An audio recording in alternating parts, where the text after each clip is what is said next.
everyone. Welcome back to the Earth Dawn Survival Guide, live FreedoniaCon 2024 headlining edition. Everything else up to this point has been the opening act. We're the headliners. If you believe that, I got some swampland to sell you in Florida for a nice, cheap price. Otherwise, I am your quester, Dan. This is my quester, Josh. Hello, everybody. How's your weekend been, Josh? It's been good.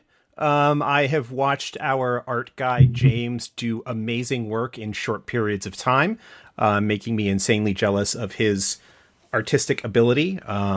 If you missed either of those, he did in like 2 hours. On Saturday, he did Troll Sky Raider in about 2 hours. And this morning, Sunday, he did To Scrying Swordmaster in about 2 hours. And I absolutely adore the Swordmaster.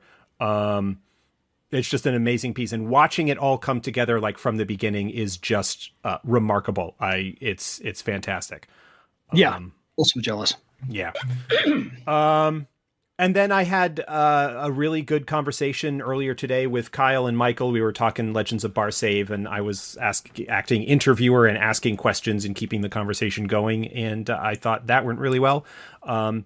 Yeah. So yeah, no, it's been pretty good. I have not been like flat out like I have in past years. I have been balancing my my time. What? You're pacing yourself? Pacing myself, work-life balance, all that sort of thing. Very important. Exactly. This is the only hour I'm working this weekend, so. Well, yeah, there you go. And then had an enjoyable game Saturday. That was like the rough draft very first time, kind of feeling out some things with the adventure that I'm planning to run at Gen Con. So I am way ahead of schedule on that. Whereas in past years, I have sometimes been getting into late June or early July before I'm putting everything together. But I had an idea and I am actually, putting it into action. So not I have a working title and nothing else figured out until July. Yeah. Well, not that plan. I still came up with the working title like first. Mainly like based on kind of a mental image that I had, and then I had to figure out how to make it work. And I think like the bare bones of my story is like my scenario situation design is pretty good. Now I just need to like having run it. Now I kind of see where I need to like tweak some things and fill in details and whatnot. And then it was said, as has been said multiple times, what you need to do is actually get a full write-up for these adventures that you do every year, so that you can put them out and, like, bring money into the company. Yes, exactly. In my copious... I decided not to join in and break it for you, but yeah. In my copious free time. In your free time with your spare money? Is that how that goes? Well, look, the money isn't in part of it. It's the time. Time is money. Absolutely. Yeah. And the time with everything else that I have to do between layouts and other writing and family and day job and all of that stuff. But yeah, no, it's been a fun weekend. It always is an enjoyable weekend. I really like hanging out and especially like the things where I'm just bullshitting with my fellow developers, making things up. Anyway, how about, I know you have not been busy here at Freedonia. I have not been busy here. Spending quality time with the wife. Absolutely. Which is always important. Yeah. That she takes precedence. Anyway, we have some emails, and by all means, if you have any questions, otherwise put them in the chat. We will also be streaming this chat live on the video feed. So when Josh puts that into the YouTube channel. Yeah, it's not going live to the video feed right now. We are recording this live. I will upload it probably Friday. So at some point this was live. When you watch this again later, it will not be live. This was live when we made it, as our episodes actually always are. We just actually have an audience with us virtually in the chat, and the chat is actually going to appear in the video as well. So those of you in there, please behave. And spelling counts, but speed does not. So by all means. Yeah, as I work, I'm a trainer in a call center in the medical field. And I always tell my trainees, speed comes with practice. It is more important that you get this information right than that you get it through fast, which is actually counter to a lot how a lot of call centers work. Absolutely. Where they try and like push through as many calls as possible. We want to make sure that the information is right because it's dealing with people's medical information, connecting to billing and stuff, which is a royal pain. If we screw it up, that causes problems all downstream. And that is enough of my paying day job gig. Absolutely.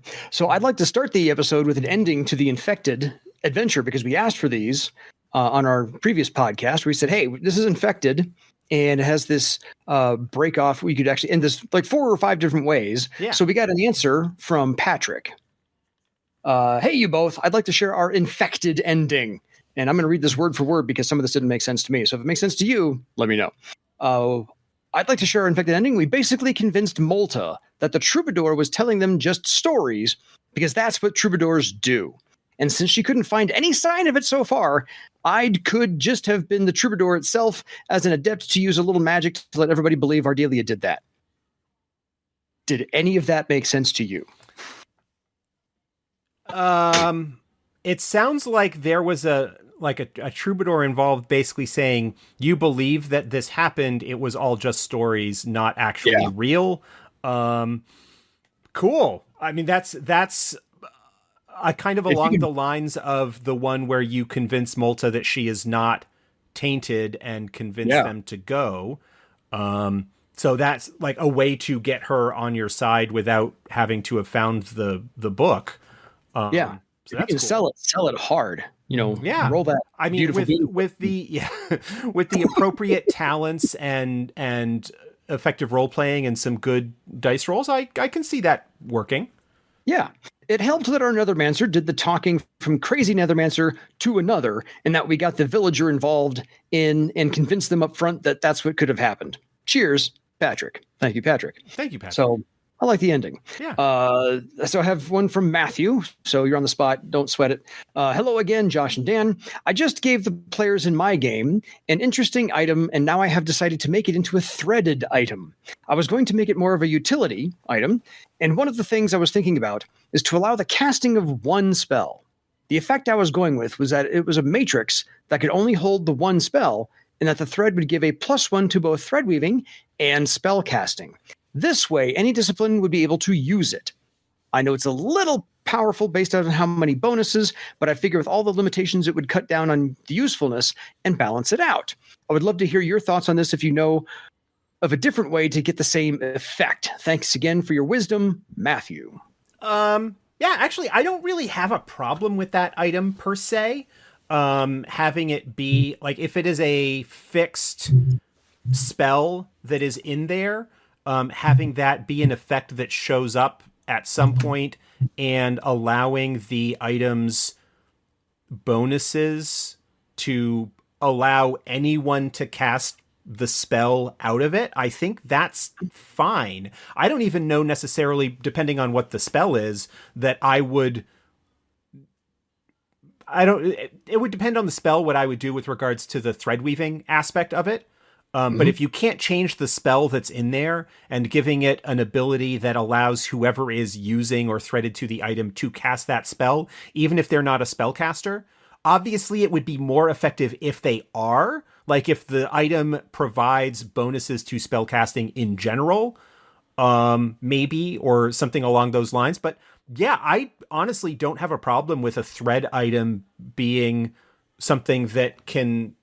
like that has a spell built into its effect that you can then do. I think that's a fine idea. And restricting it to a specific spell that can't be swapped out does make it like, I think maybe trades off, as opposed to the versatility of items that have a matrix built into them that a magician can put whatever spell they want in. I think that's fine. Without knowing more details, I don't know exactly how I would necessarily build it, but I think as an idea, that's fine. And it's only a +1. It's not like it's overpowering with a +3 each. +1's fine. Yeah. Well, even if the spellcasting, the effective spellcasting bonus increases as the rank increases, I don't think that's a problem either. Unless you're looking at like a warden tier item or something where when you get up to rank 8 or 10, you're looking at a potentially hefty bonus to the spell casting, but then that requires a pretty significant investment into it. Yeah, again, as a basic idea, I think it's fine. The details I would hammer on a little bit. Fair. We got a question from Patrick Mormon. I almost reread your name wrong as Patrick Mahomes. So congratulations on winning the Super Bowl of questioning.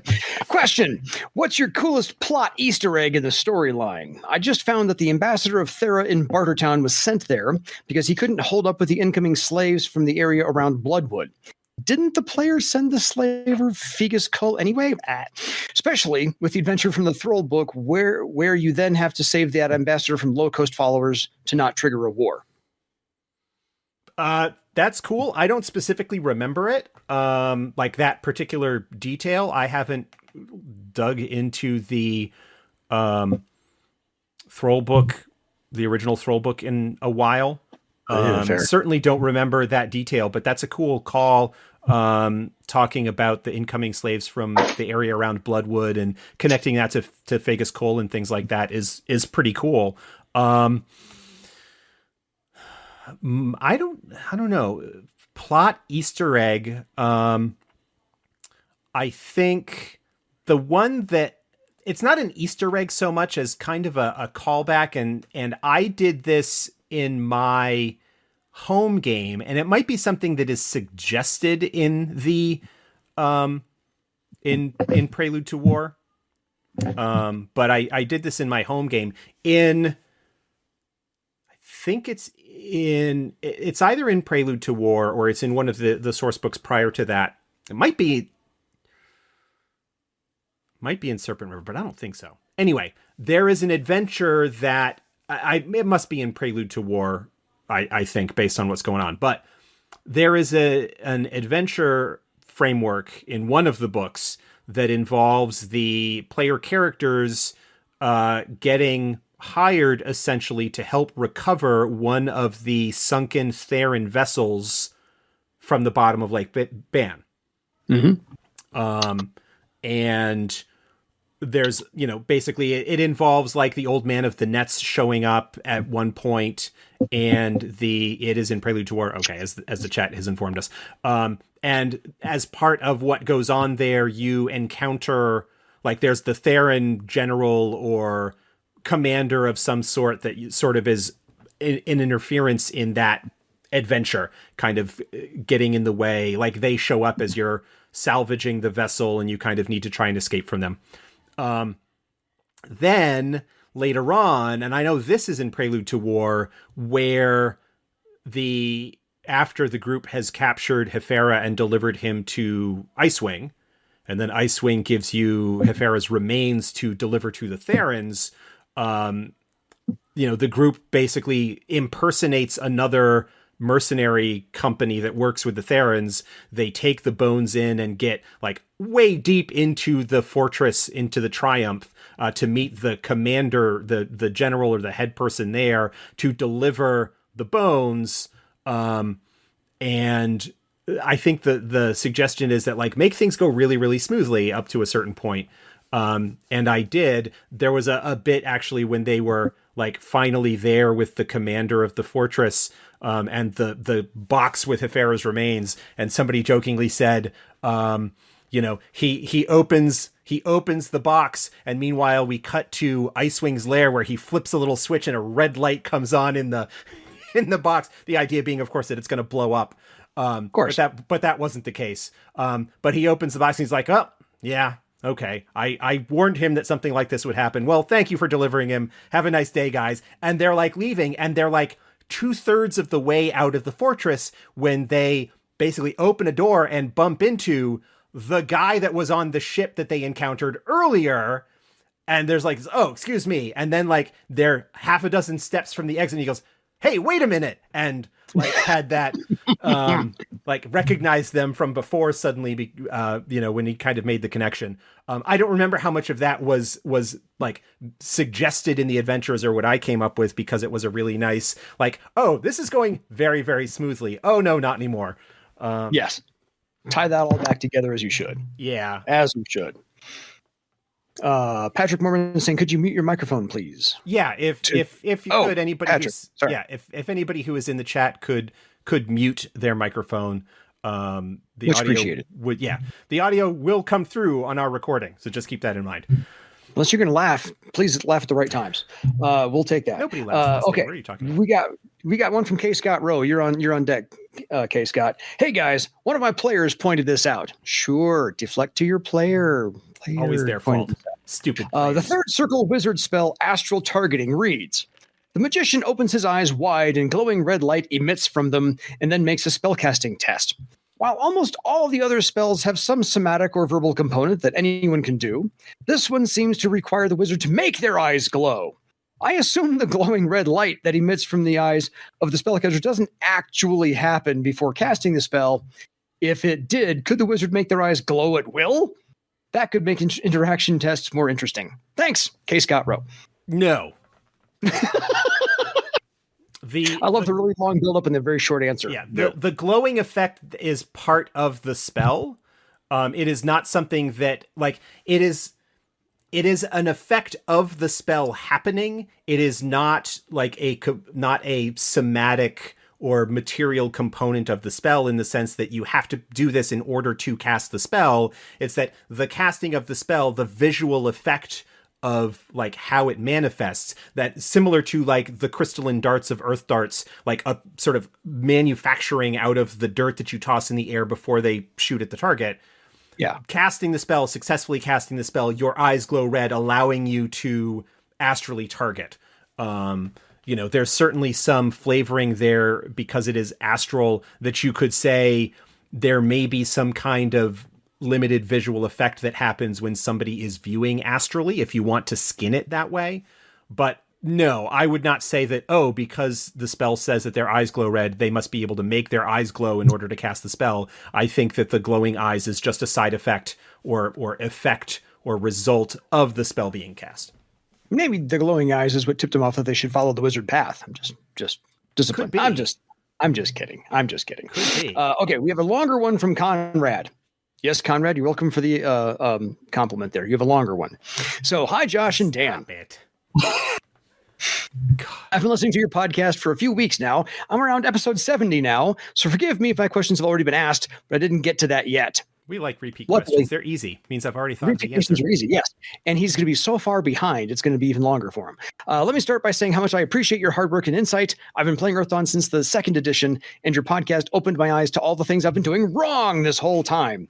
Kudos for sorry. this. Question 1. Currently DMing, game mastering, a 4th edition game. My player, who's a Tiskrang Swordmaster, because of course he is, has picked up second attack as a skill. Once this becomes available to him as a talent, what's the best way of dealing with this so that he does not end up with a dead weight skill? I am inclined in letting him transfer second attack from skill to talent and allow him to pick up another skill in that place. In-world explanation being that he simply learned to infuse this skill with magic, and so it became a talent. Will I break anything if I go with this approach? What other solutions would you suggest? Yeah. I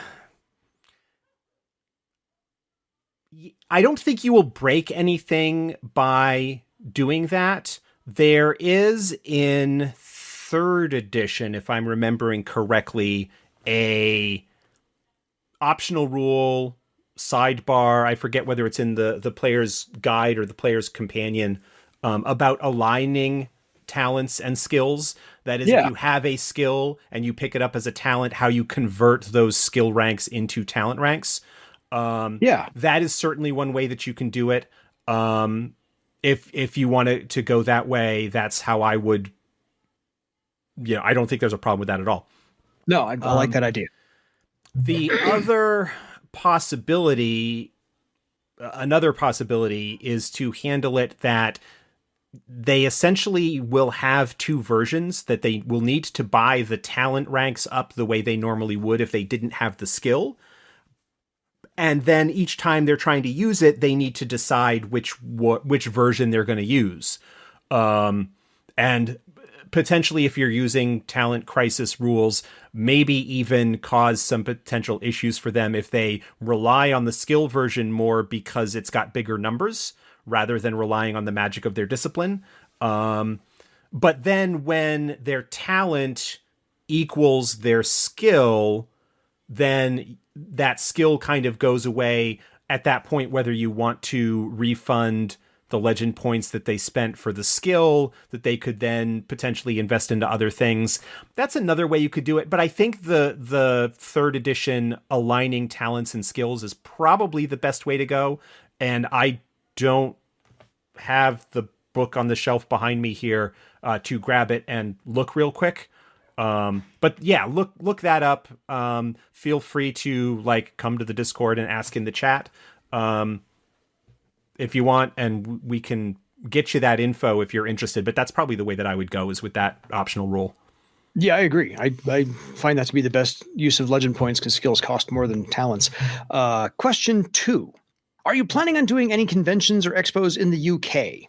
I know your distribution partner is in Liverpool, so the stock is already here, and there are some massive conventions in London, Birmingham, Edinburgh, which would be perfect to spread the word of Earthdawn. I'm sure there are some helpful folks at this side of the pond who would help organizing things.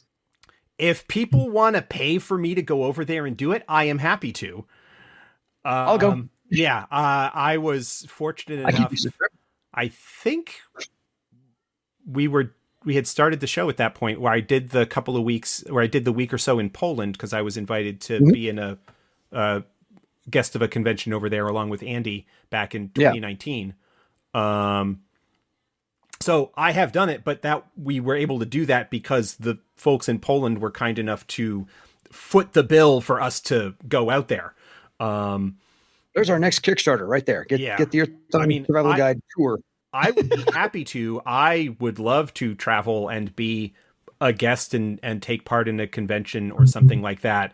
But the amount of time that is required for me as a resident of the United States to go over to Europe to participate in something like that, it's a bit of a trip. It was like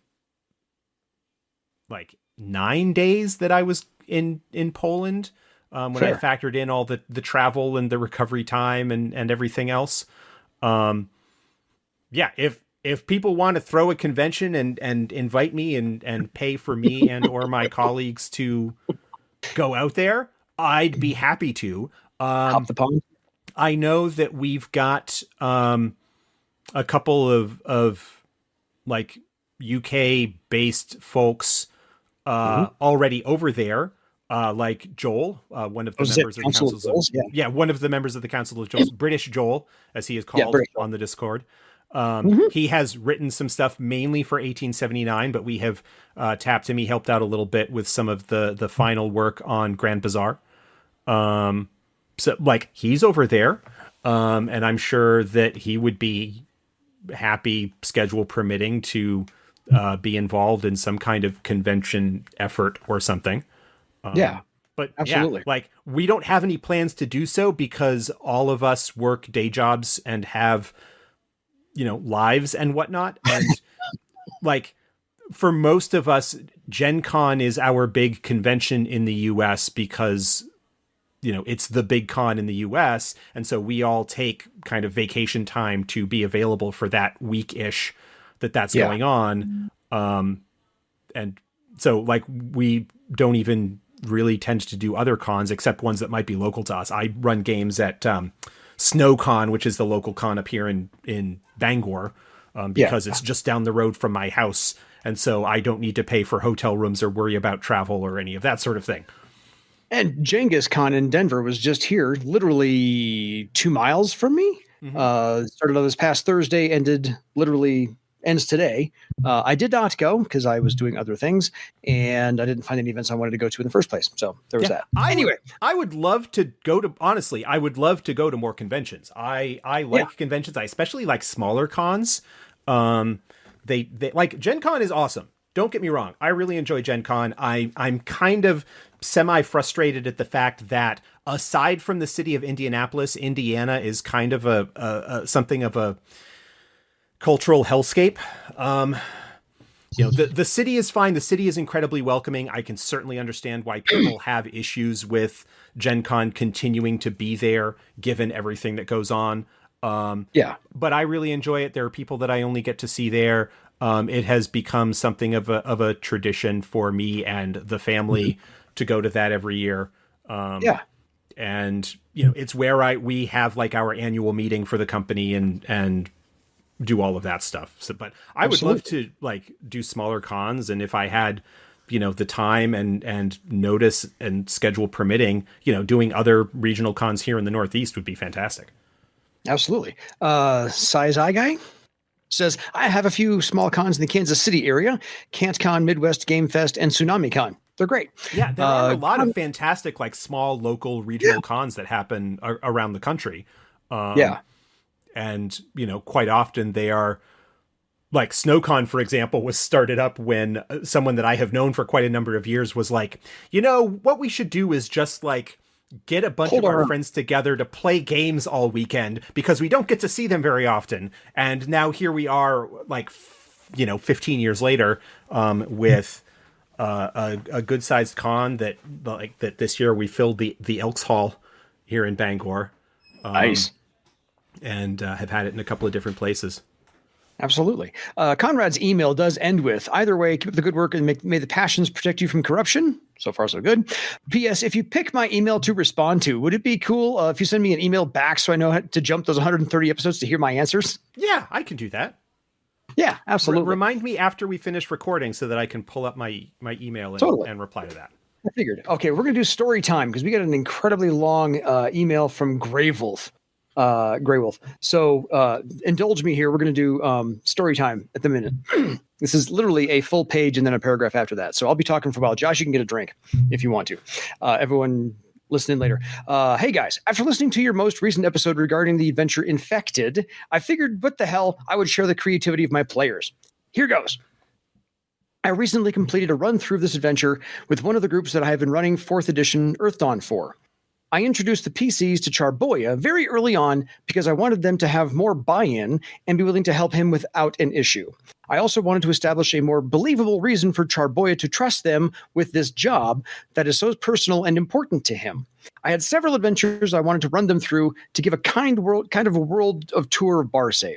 So when we got to Infected, they were higher circle than the story was originally written for. They were about 5th circle or so, but it was only about 4 to 5 player characters, so I figured it should still work more or less as written. Obviously, with a bunch of work being done to convert to 4th edition from 1st. When they arrived in Yellow Spring, they worked out that something was off and became paranoid, completely reasonably. They managed, through careful questioning of the residents of Yellow Spring, to determine that they were being used, and so they left the village before nightfall to deal with its problems on its own. When they came under attack from the survivors of the first group, they managed to take all but one of them alive. Once combat was over, they used a last chance salve on the one they had killed and managed to convince the survivors to give them any intel they had on what to expect in Honto. At this point, I suppose I should give a quick rundown of the group. They were a Windling Illusionist, a Human Elementalist, a Troll Sky Raider, an Elf Rogue, I'm guessing Thief, and a Tiskrang Swordmaster. When they got to Honto, they surveilled the town from a distance. They took one look at the fortifications and determined that they had no desire to be trapped there by the Grim Legion, but were also not going to leave the villagers in the hands of the Grim Legion. The Windling used appropriate illusion spells to hide herself into the flying scout of the town and then cast the same spells on the rogue who snuck into town and made initial contact with the head of the village and explained the plan. The PCs recognized that if they went in guns blazing, the villagers, and especially Ardelia, whom they had learned about from the aforementioned survivors, would be in danger and likely end up killed by the Grim Legion to ensure that quarantine was not broken. Here's where the 5th Circle Elementalist comes in. Only halfway through. The plan was for the Elementalist to summon an Earth Elemental and have it use its power to construct a tunnel from a safe distance outside the village under the wall that they could sneak the villagers out through. We've now reached World War II breakout scenarios from East Berlin. Next, once the tunnel was mostly complete, a task which I determined based on the elemental's powers would not take all that long, the illusionist used an illusion spell or two to make the area where the tunnel was going to come out appear completely normal. I forget which spell that is, Cast on a static space makes the space's occupants seem to be unremarkable and to behave completely normally. Notice not. I'm hoping so. I do give my players leeway for creative interpretation of spells, so it is possible this one maybe was outside the spell's normal abilities, rules as written. Once the spell was in place, the tunnel was finished. As a note, the tunnel opening was planned to be in an out-of-the-way space that none of the Grim Legion would have a reason to wander into. At this point, the team popped out of the tunnel, and 2 of them hid nearby, while 1 of them helped the villagers into and through the tunnel. A couple broke off from the main group of PCs and snuck quite successfully around the village to where Ardelia was being held. They snuck in through a back window. I said yes to there being a window there, as I had not seen anything to indicate there would not be, and were working on getting Ardelia when one of the 3 back at the tunnel was spotted, and therefore combat ensued. I won't drag out a blow-by-blow of this combat, because this is already too long. Simply, I will say that they did get Ardelia out safely, and despite it being harrowing combat to the end, they managed to win out. What they found, when they found the book and realized it would deteriorate, they endeavored to try and preserve it and bring it back to the Library of Thrall. I can't remember what they did, but I was impressed by the creativity and allowed it. Looking back at this retelling, I'm reminded of how bad I am at telling a short story, so my apologies, and feel free to paraphrase this if you share it in the podcast. Keep up the great work, Grey Wolf. I like that. Or read it word for word because we're stretching for time. Yeah, well, but it's also cool. I like the creativity on play there. The fact that you had more powerful characters meant that there were more tools to play with. A recommended group of that by the way rules are written would not have access to spirits. But I think that is a phenomenally clever way to approach okay, we're going to try and sneak the important people out so that the Grim Legion no longer has a reason to be there kind of thing.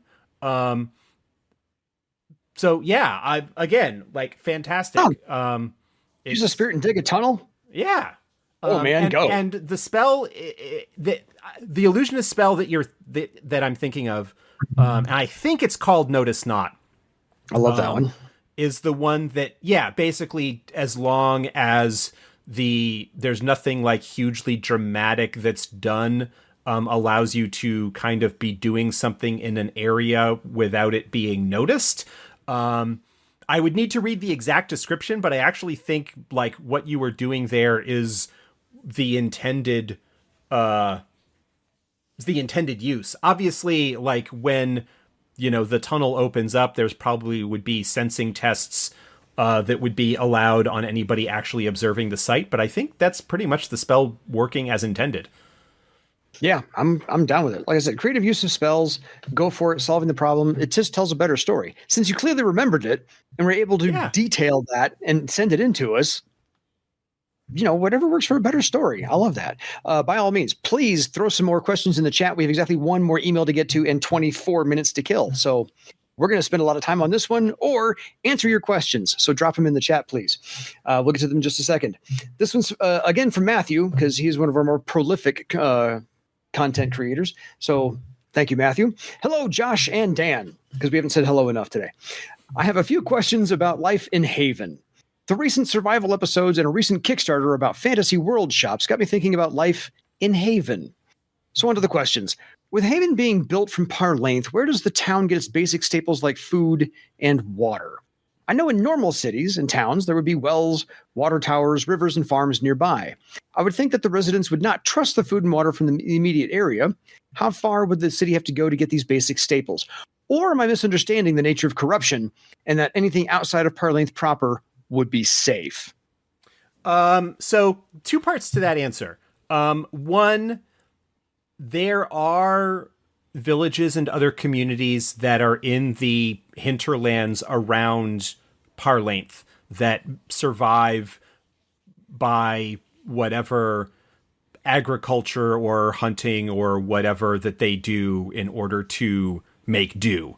The corruption of par length might have some effect on the sort of immediate surrounding area, but I would think that once you get, a little ways away from the city itself, I think there's kind of an exponential decrease to what the effects of par length's corruption and danger would be in terms of how far away you are. But interestingly enough, one of the adventures in the Legends of Barsave series, we were just talking about it earlier today. Glass Houses, I think is the name of it. Is it Glass House or is it Games of the Hungry? No. Games of the Hungry. Games of the Hungry is the awesome one. We also talked about that. Games of the Hungry is my favorite one. That's the one that involves going into the war zone and dealing with false men brigades.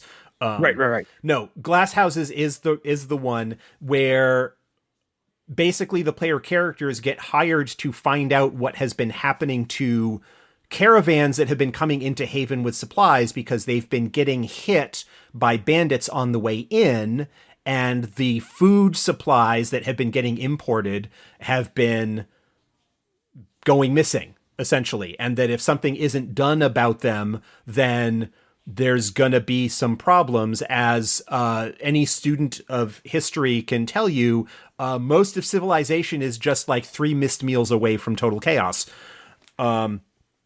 And so what is happening is that there is a group in the wilds outside of Parlength that wants to drive the residents of Haven away because of some perceived danger, and are hitting the incoming food caravans in order to force them to leave.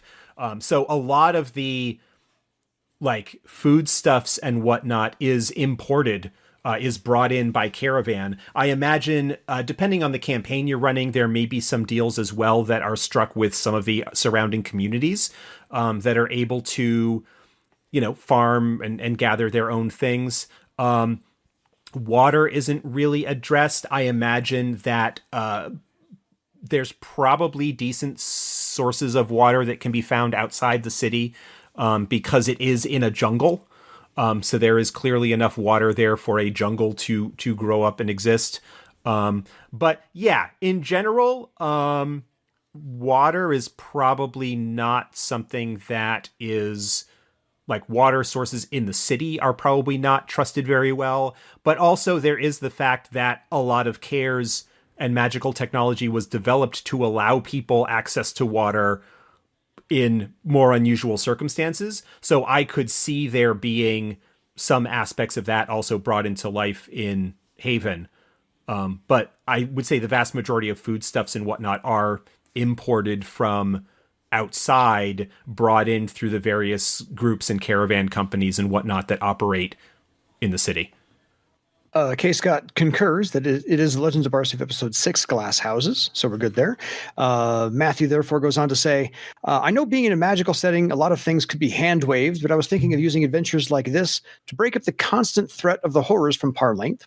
I was thinking of things like setting up a volunteer fire brigade and having one adventure where they have to figure out a way to put out a fire that has started, or have them be hired to do the water run. I would love to hear both of your thoughts. Yeah, I think that's cool. Haven, I know that like in quote unquote medieval societies, fire is a huge deal.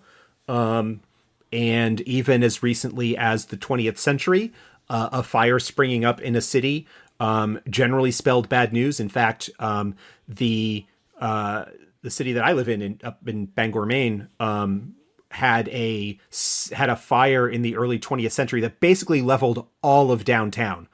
There are only a couple of buildings within sort of the downtown area that survived that fire. Just about everything else was built after that as part of the rebuilding effort post the Great Bangor Fire. Of course, also in the early 20th century, Bangor was a much bigger city than it is now because it was tied very strongly to the logging and paper industries that loved the resources of the northern Maine woods and whatnot. But it's mentioned, in fact, in the Thrall source book that the Great Library of Thrall has spell boxes, has enchanted things throughout the library that have the snuff spell on them, so that if a fire breaks out, there are things right handy there to help put out the fire before it causes damage. So there are a lot of magical technologies, for lack of a better term, that could help mitigate that sort of thing. But yeah, a water run, maybe a problem has cropped up where the usual source of water or one of the usual sources of water has some kind of problem around it that they might need to hire player characters to deal with in order to regain access to that water. I'm reminded of the early bits in the novel Prophecy, which involve Kimrick solving a problem where a well in a town has dried up. There are plenty of opportunities like that. Any kind of threat to resources, whether that's food or water or something like that. You look at, to get snobby here from like Maslow's hierarchy of needs. There are things that like before people can go on and do, more enlightened or entertaining stuff, they need to have their basic needs met. And anything, especially in a frontier type community like Haven, which is based on, the gold rush towns and the Wild West ideas of a community springing up around some kind of precious resource, and then taking advantage of the people trying to, get access to that resource, having access to, basic needs, food, water, warmth, shelter, anything like that would absolutely be something that would be of interest to the powers that be within the community. Because again, if you've got a town that has a significant population of like trained fighters, if something goes wrong, it absolutely can go wrong in very, very dramatic ways. And Absolutely. Torgak and his people and other folks that have an interest in seeing the community thrive would want to do what they can to avert disaster where, people are literally killing each other in the streets over the last can of beans kind of thing. Yeah. I mean, everything about that is a delicate balance. But if you go back to like old American Wild West, like Tombstone, Exactly. It's a very small town. It was bustling, but where did they get all their food and water from? It was in the middle of the Arizona, Tombstone, Arizona, right? Mm-hmm. Not a major river nearby, but everything was trained in. They had locomotives bring just about everything you possibly could in, and some local rural farmland also took care of some things. So you could just expand. I was playing in a game where it was actually centered in Haven, and the game master was like, "There's not enough farmland here to support everybody." So he just added on farmland in the last few years because the timeline has progressed a little bit outside of the walls of Haven, and they would truck things in, have farmers markets in the whole 9 yards, so just add to it. Yeah, prior to the industrialization of farming, particularly if you're looking at older societies and cultures, again, looking at kind of like the Middle Ages, even up through the Renaissance and whatnot, in terms of cultural development, there is a significant need and a significant portion of the population that needs to dedicate their time and energy into producing food for everybody else to eat. And it is only, more recently that, here in the US, we have not needed to have a significant portion of the population working in agriculture to some extent. And that's because of automation and industrialization that allow the efficiency of that to go away. Yeah. I also remember that there is a fountain in in Haven near the entrance to Parlainth. And one of the adventures in the Parlainth adventures mentions that because it's part of, it's a tainted fountain. That's how somebody got horror marked. So I remember there's a fountain there for a water source, but I wouldn't trust it. Yeah. Might not be bad to like if you were going to use it for things that were not going to be consumed by people, like as a water source for putting out fires or whatnot. Yeah, absolutely. But beyond that, I wouldn't trust it. Any kind of water source, setting aside potential like side effects from general astral corruption, you've got to assume that any kind of water source in there is probably teeming with dread iota or similar kinds of entities. Yeah, something's wrong with it. Matthew does have a PS. I forgot I had another question I had been meaning to send in. Since versatility is a racial talent, all humans get it. Would it be possible for non-adept humans to pick up talents? I know being a non-adept, they would have one or two talents being that they would not have a lot of legend points to spend, but it would be interesting to think about humans truly being unpredictable, and you would never know who has what talents or if they had any at all. Thanks and keep up the good work, Matthew. Generally not. While versatility is a racial ability for humans, broadly speaking, it's been generally run from a development standpoint that it is really only adepts that have the ability to pick up magical talents through versatility. That it's not something really that humans broadly are able to do.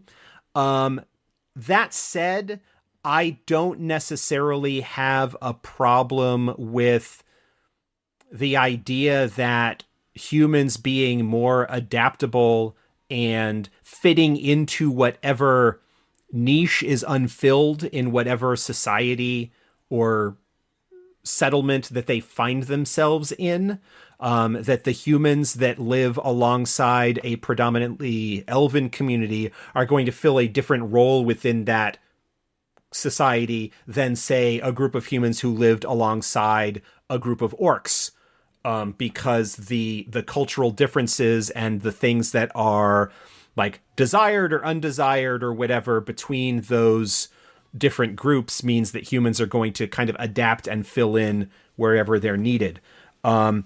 There is also some discussion in some earlier materials of what are called half adepts, which player characters aren't really intended to be, but these kind of enhance the magical nature of the setting, where you have farmers who actually know certain magics that and talents, for lack of a better term, that allow them to enhance and take advantage of their chosen profession, you know, in terms of like growing and dealing with crops and whatnot.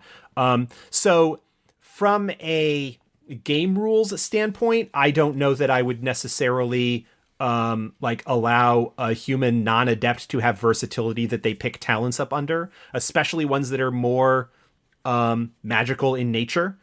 But using that to inform the kind of roles that humans might play in any given settlement and location, I think is something that you would definitely want to keep in mind. Sure. In the chat, we've got a follow-up question on, I'll get to K. Scott's and Rob's and Beans in a minute or so. So W. Socrates asks, do you know where the fountain is in the books? The only one he knows is the one that is in the middle of Par Length, and that one is very tainted. Yeah, and the that one Screaming is Fountain, that's... very tainted. Yeah, that shows up actually in a couple of the Legends of Barsave adventures. I remember getting people into the town of Haven about halfway to Torgax, because you're heading right toward the corner of Par Length. About halfway in, there's a fountain. So you pass that, and then you can get to Torgax.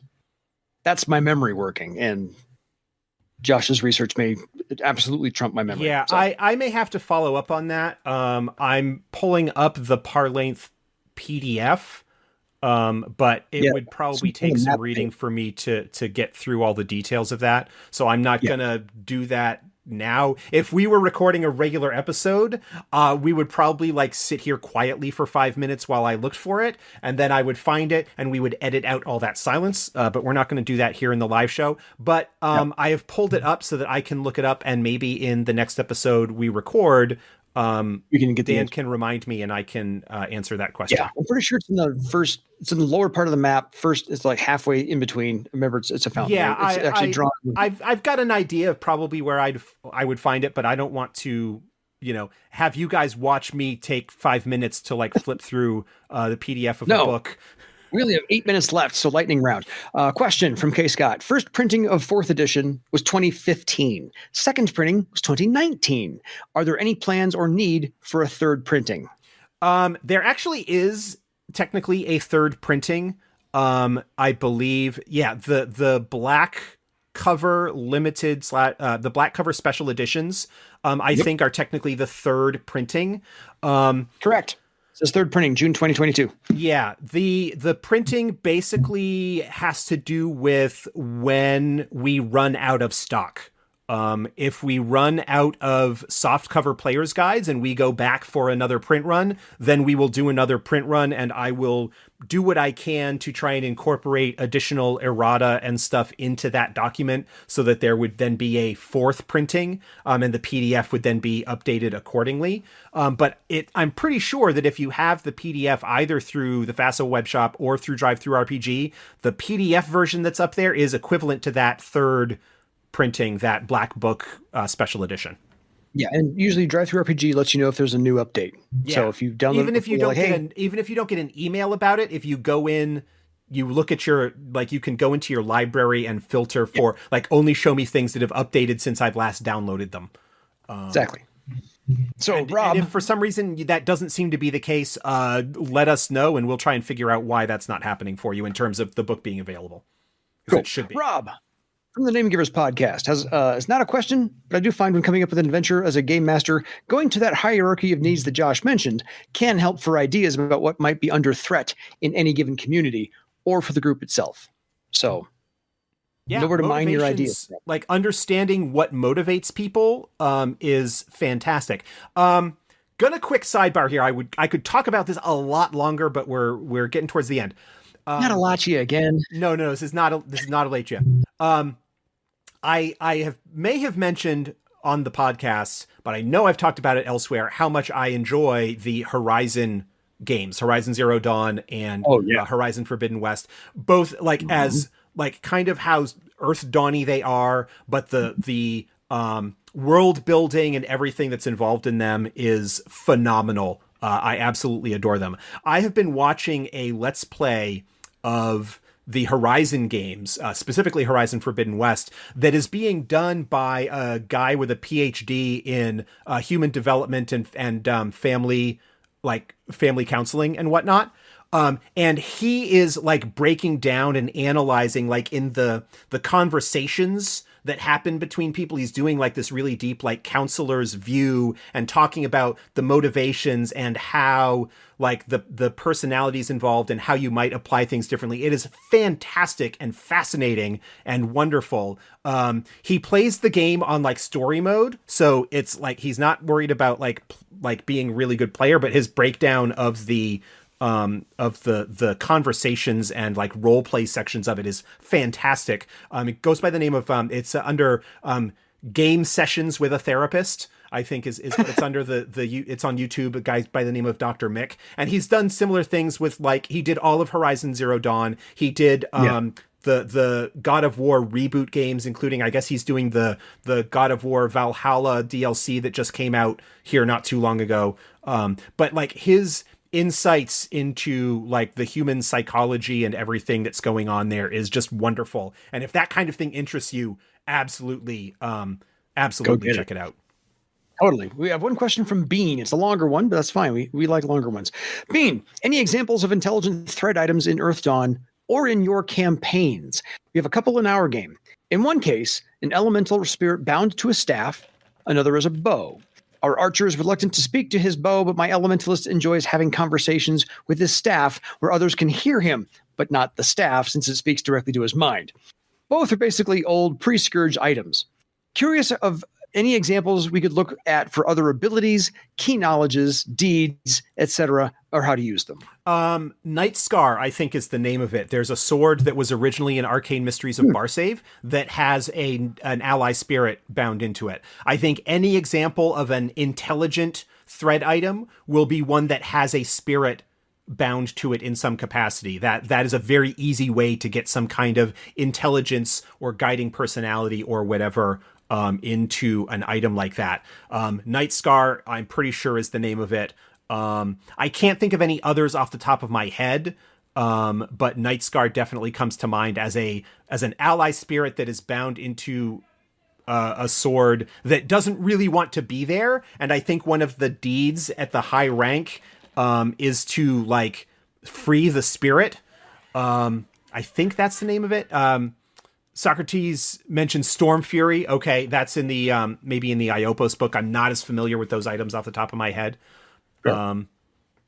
But yeah, there are a couple of examples, and I'm pretty sure all of them have spirits bound into them in some capacity, and that is exactly how I would handle the traditional intelligent weapon or intelligent magic item that you sometimes see in fantasy.